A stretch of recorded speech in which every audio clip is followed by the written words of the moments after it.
Mother सुहाग online classes में आप सभी का स्वागत है।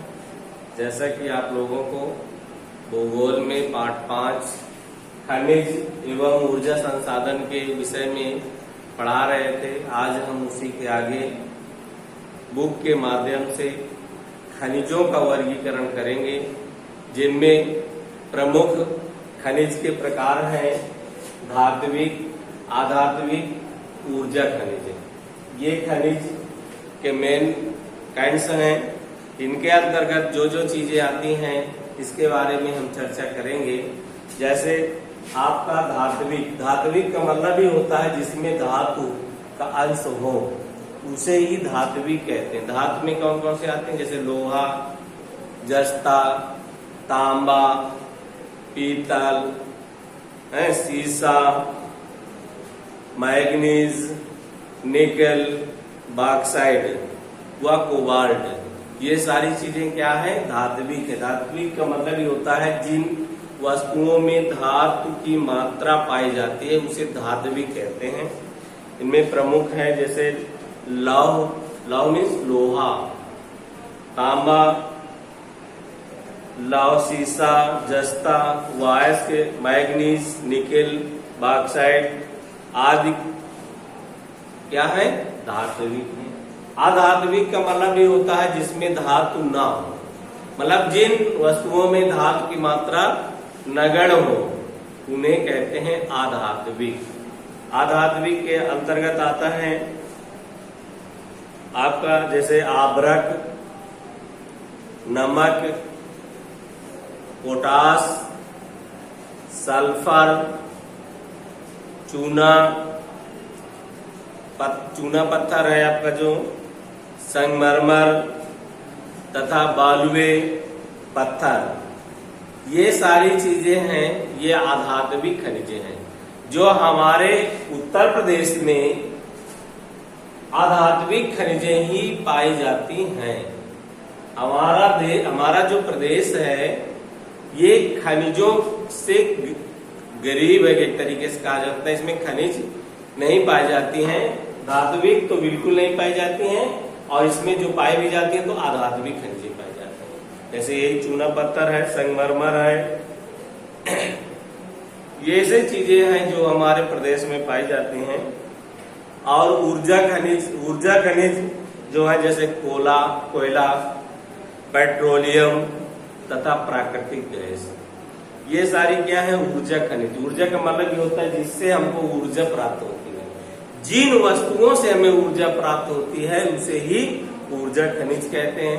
कोयला से क्या होता है, कोयला के माध्यम से तमाम फैक्ट्रियां चलती हैं, कोयला के कारखाने चलते हैं, और भी तमाम चीजें कोयला के माध्यम से या कोयला की ऊर्जा से हम उत्पादन करते हैं। पेट्रोलियम का मतलब सभी लोग जानते हैं, आज के समय में पेट्रोलियम बहुत आवश्यक वस्तु बन चुकी है। और प्राकृतिक गैस यानी जो आपको एलपीजी या एलपीजी के अतिरिक्त सीएनजी जिसे अब वाहनों में भी प्रयोग किया जाने लगा है। ये सारी जो गैसें हैं वो किसके अंतर्गत आते हैं, ऊर्जा संसाधन के अंतर्गत आते हैं, ऊर्जा खनिज के अंतर्गत आते हैं। तो ये आपका खनिजों का वर्गीकरण है, इसे याद रखना है।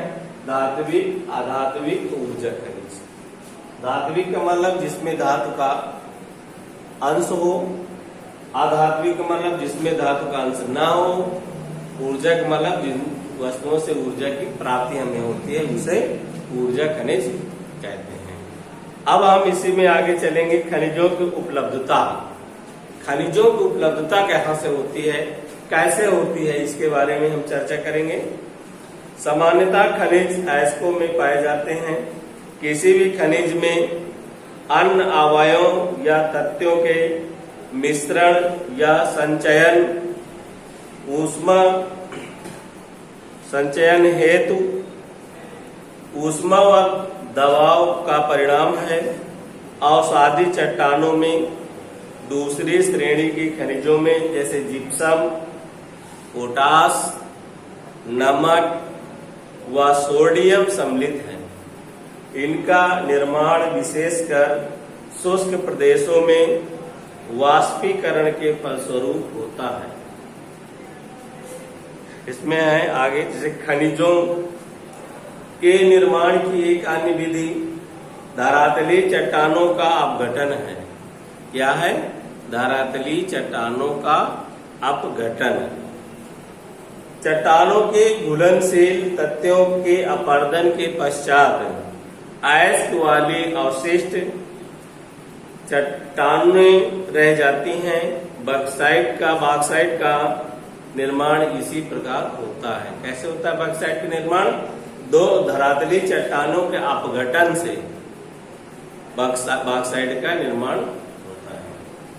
फिर पहाड़ियों के आधार पर तथा घाटी तल की रेत में जलोढ़ जमाव के रूप में भी कुछ खनिज पाए जाते हैं।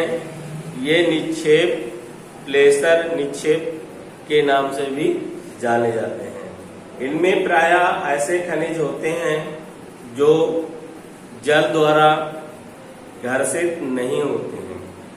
इन खनिजों में सोना, चांदी, टीन व प्लेटिनियम प्रमुख है।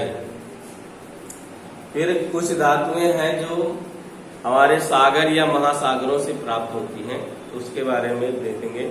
महासागरीय जल में भी विशाल मात्रा में खनिज पाए जाते हैं, लेकिन इनमें से अधिकांश के व्यापक रूप से विसरित होने के कारण इनकी आर्थिक सार्थकता कम होती है।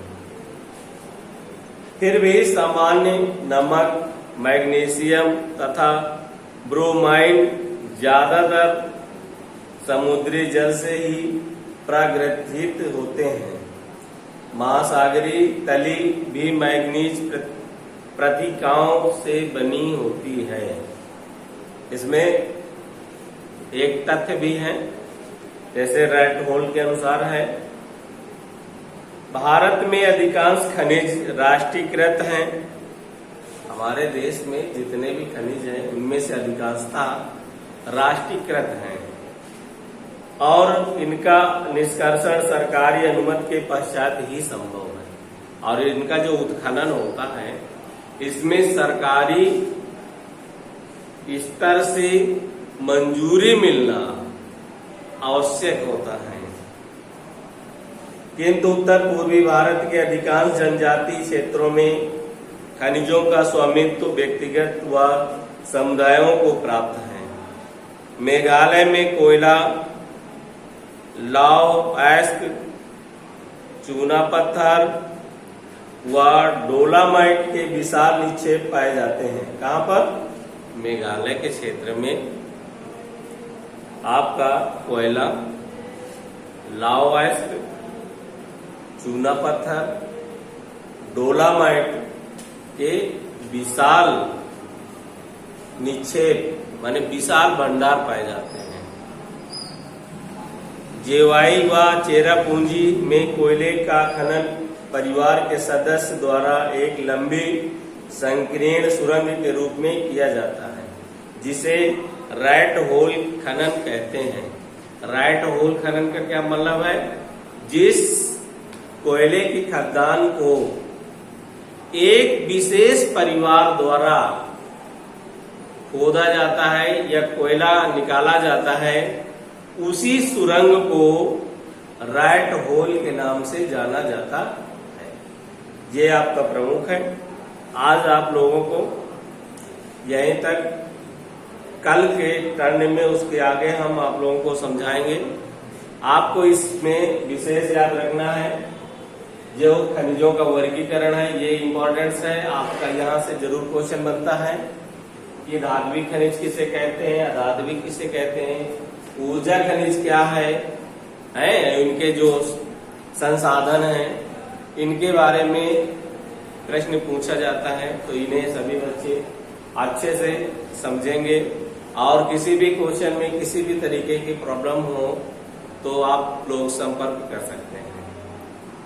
और होमवर्क में आपको बुक ही रीड करना है और इसके साथ साथ छमाही का जो सिलेबस है आपका आजकल में हम भेज देंगे, जिसे सभी बच्चे उसी के अकॉर्डिंग याद भी करते रहेंगे। धन्यवाद।